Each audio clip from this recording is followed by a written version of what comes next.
કલ્પના કરો કે તમારું બ્રેકઅપ થયું છે, સાથે વાત કરવાવાળું કોઈ નથી, અથવા જેને સાથે તમે વાત કરો છો, જેને શેર કરો છો, એ વ્યક્તિ પણ કંઈક એવા જ અનુભવમાંથી પસાર થઈ રહ્યું છે. અને જ્યારે બધી જ નેગેટિવિટી તમને ઘેરી વળે છે, કોની સાથે સંવાદ કરવો એ તમને સમજાતું નથી, ત્યારે આજકાલના યુવાઓ શું કરી રહ્યા છે ખબર છે?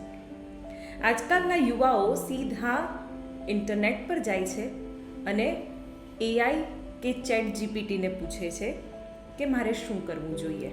એલન મસ્કના એક્સ પર એક રિએક્શને આજે આખી દુનિયામાં ચર્ચા છેડી દીધી છે. એલન મસ્કે લખ્યું યાઇક્સ, જેનો અર્થ છે આશ્ચર્ય, ચિંતા અને આવનારા ભવિષ્યમાં કોઈ ખતરો છે એનું એક સંકેત. હવે આ ઘટના વિશે આપણે એટલા માટે વાત કરવી રહી કારણ કે આ ઘટના જેના પર આ રિએક્શન આવ્યું છે એ ઘટના ગુજરાતના સુરતમાં બની છે. 19-20 વર્ષની બે યુવતીઓએ સ્વામિનારાયણ મંદિરના બાથરૂમમાં જઈને આત્મહત્યા કરી છે. એ આત્મહત્યા પાછળના કારણો જે સામે આવી રહ્યા છે તે ખરેખર આજે આ જમાનામાં ચોંકાવનારા અને ચિંતાજનક છે. બંને યુવતીઓના થોડા દિવસ પહેલાં જ બોયફ્રેન્ડ સાથે બ્રેકઅપ થયા હતા અને પછી ચેટ જીપીટીનો સહારો લઈને આ બંને યુવતીઓ પૂછે છે કે સ્યુસાઇડ કેવી રીતે કરવું, એના માટે કેવી દવાઓ કે કેવા ડ્રગ્સનો ઉપયોગ કરવો કે જેથી કરીને સ્યુસાઇડ કરી શકાય. ચેટ જીપીટીની આ સર્ચ હિસ્ટ્રી પોલીસ માટે પણ ચોંકાવનારી છે અને આ આખી ઘટનાની તપાસની દિશા પણ બદલનારી છે. આખા વિશ્વમાં અત્યારે એક મુદ્દો ખૂબ જ ચર્ચાઈ રહ્યો છે, જે છે એઆઈ એથિક્સ. એઆઈ એથિક્સ એટલે કે એઆઈને શું પૂછવું અને એઆઈની શું ભૂમિકા છે જે પ્રમાણે એને જવાબ આપવા. એઆઈ એટલે પ્રશ્નના જવાબ મેળવવાનું એક ટૂલ છે, નહીં કે એઆઈને કોઈ થેરાપિસ્ટ તરીકે કે કોઈ એડવાઇઝર તરીકે ટ્રીટ કરવાની જરૂર છે.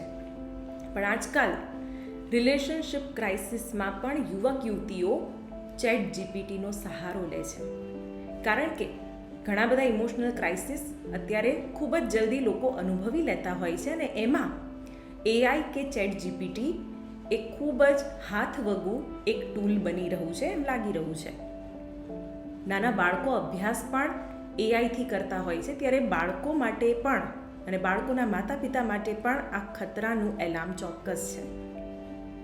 સુરતની આ ઘટના જેમાં અલગ અલગ એંગલ્સથી તપાસ થઈ રહી છે, ઘણા બધા એવા પણ પુરાવા મળી રહ્યા છે કે બંને યુવતીઓ કેટલી હદે ઇમોશનલી બ્રેકડાઉન હતી અને એ પછી આવું પગલું લે છે, જે ખરેખર ચિંતાનો વિષય છે. ઘણા બધા કિસ્સાઓ આગળ પણ સામે આવ્યા છે કે જેમાં એઆઈના અતિરેકના કારણે ખાસ કરીને યુવાઓ પોતાના જીવન સાથે ન કરવાનું કરી બેસતા હોય છે. અને એવા સમયે જો સુરતની ઘટના, એના પર થયેલું આ એક ટ્વીટ જેમાં ચેટ જીપીટી, એઆઈ એથિક્સ, એના પર પણ સવાલો ઊભા થઈ ગયા છે. ત્યારે તમારું શું કહેવું છે કે શું ખરેખર માણસ સાથેનો સંવાદ એટલી હદે ઘટી ગયો છે કે હવે એઆઈથી તમને કોઈ જવાબની અપેક્ષા છે, કોઈ નિર્ણયની અપેક્ષા છે? કોમેન્ટ કરો, તમારા રિએક્શન આપો.